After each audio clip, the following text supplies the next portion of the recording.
This is geometry. Unit 1.4, we are going to simplify radicals into simplest form. So, simplest radical form is going to have no perfect squares other than one. One is considered a perfect square. It's going to have no fractions in the radicand. A radicand is the value that's inside the radical or inside a square root.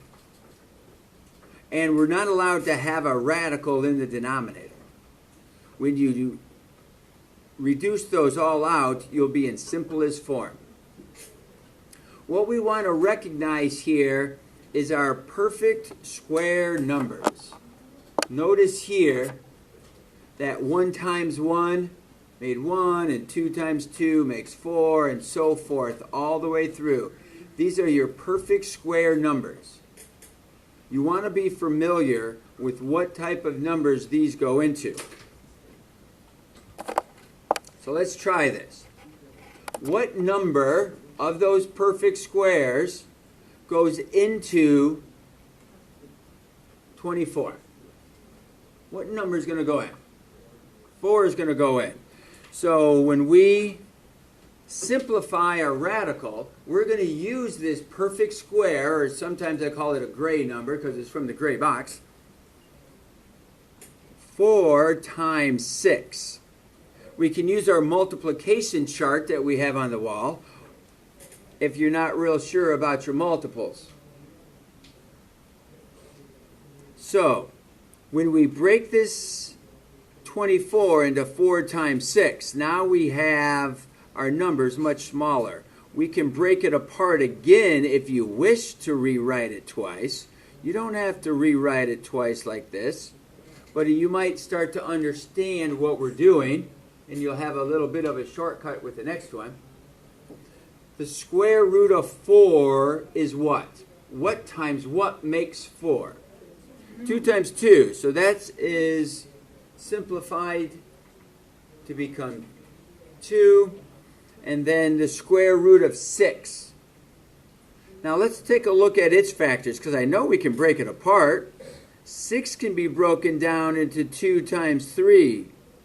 I'm probably thinking this in my head, but I'm going to write it so you can see it. 6 is made up of 2 times 3. 6 is not made up of any of the gray numbers. So I cannot simplify 36. So I'm done, or the number 6. Thank you. So I'm just going to leave that 6 with, and we call this 2 root 6. Let's try number 2.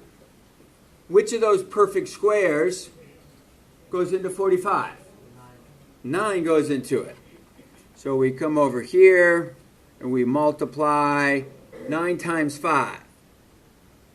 If you would like to separate them, you can. You don't have to. You can keep them together like that if you want to save a step of writing. What do you know the square root of? You know the square root of 9. And what's that going to be? It's going to be 3. So this is 3. And what didn't we take the square root of? The 5. So we leave the 5 in the square root. 5 doesn't break down. 5 doesn't have any other factors besides 1 in itself. 5 is a prime number, so that's simply just 3 root 5. Let's take a look at 72. Here's a toughie. Yeah. Oh, nice. You came up with 36. So 36 times 2. That was a good one. Some people recognize that 9 times 8 is 72. So either way you do it, you're going to get the same answer. You know that the square root of 36 is 6. You can't take the square root of 2, so you're all excited and you're done. But if you were using these two numbers, if you were using 9 times 8, notice what we have to be careful of. We take the square root of the 9, and we get all excited, and we must be done. I didn't do anything wrong. but I got a different answer. That's because the 8 can still be broken down. You have to do this again.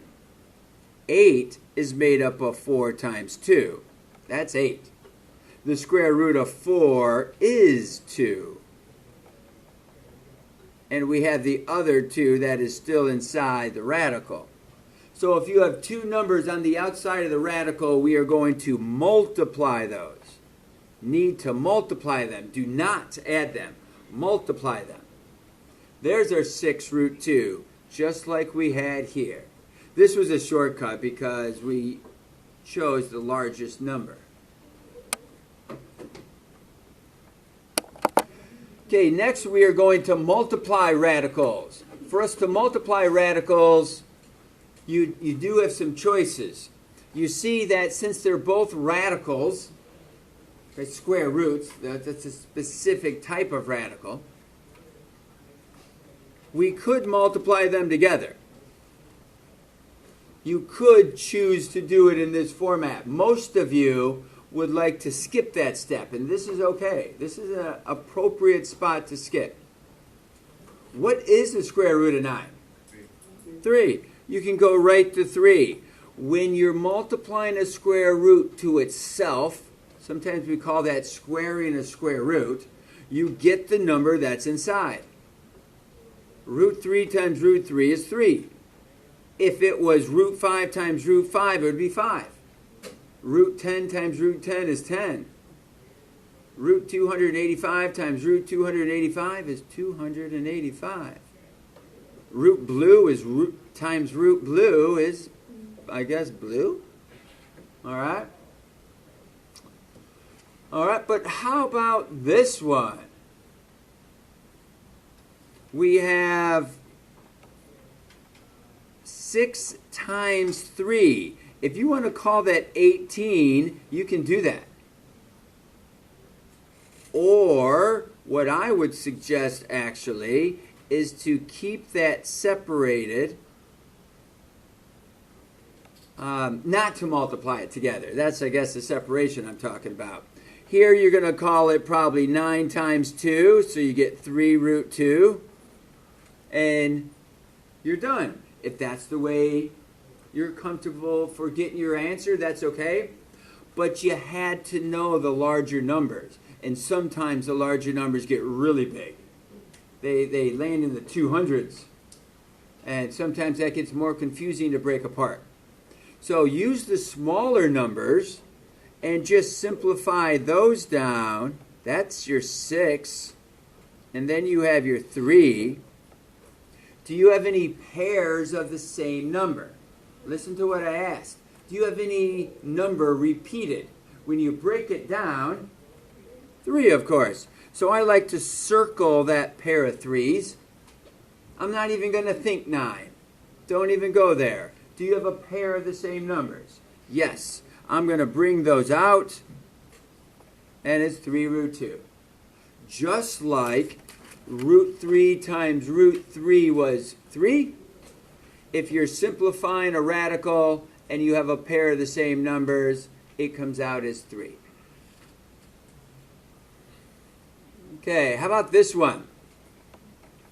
You have the 7, so you would actually be multiplying the 1, the number that's in front of the root 2, but there isn't a number, so this is 7 times 1, which is 7.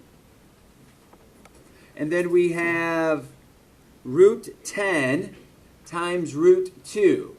If you want to call that 20, you can, but then you got to break down 20. So probably don't even go there. What's 10 made of? 5 times 2.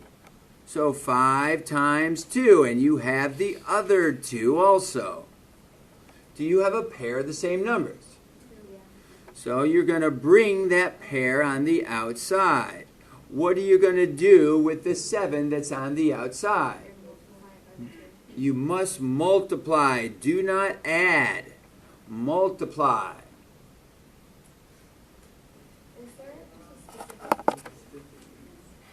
Okay. So here, we have the 4 that's on the outside. That's the only number on an outside. Yes, I will. So we have the 4, we have the 2, and what's 14 made up? 7 times 2. What if we don't write the two numbers next to each other? Are there still a pair of numbers in there? Sure there are. The order is not the important part. So you can go ahead and look what I did. I circled the pair of the same numbers. So this is going to be 4 times... What am I going to do with that pair? I'm going to pull it out. And that becomes 8 root 7. And that's my answer.